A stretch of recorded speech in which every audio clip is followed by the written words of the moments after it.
இந்த கூட்டத்தில் வடமாகாண ஆளுநர் நாகலிங்கம் வேதநாயகம், மன்னார் மாவட்ட அரசாங்க அதிபர் கனகேஸ்வரன், முப்படையினர், திணைக்கள அதிகாரிகள், போலீசார் உள்ளிட்ட பலர் கலந்து கொண்டிருந்தனர். மன்னார் மாவட்டத்திலே தொடர்ச்சியாக மழை பெய்து கொண்டிருக்கிறது. அந்த வகையிலே எமது இந்த மன்னார் மாவட்டத்திலே இதுவரை 14,137 குடும்பங்களைச் சேர்ந்த 49,560 பேர் பாதிக்கப்பட்டிருக்கிறார்கள். அதுவும் 25 நலன்புரி நிலையங்களிலே 2,100க்கும் மேற்பட்ட மக்கள் அதிலே இருக்கின்றார்கள்.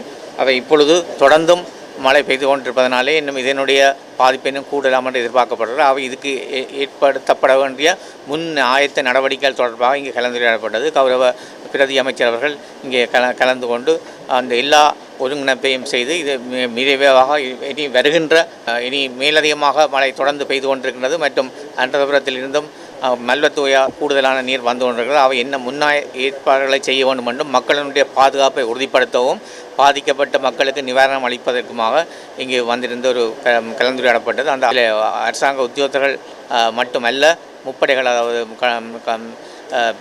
இராணுவம், கடற்படை மற்றும் விமானப்படை மற்றும் போலீஸ் அதிகாரிகள் எல்லாரும் இணைந்து தேவையான நடவடிக்கை எடுப்பதற்கும் இங்கு உறுதி கூறப்பட்டது. அந்த வகையிலே எந்த ஒரு நிலைமையும் சமாளிப்பதற்காக ஆயத்தமாக இருக்கிறதுக்குரிய நடவடிக்கைகள் எடுக்கப்பட்டிருக்கின்றன.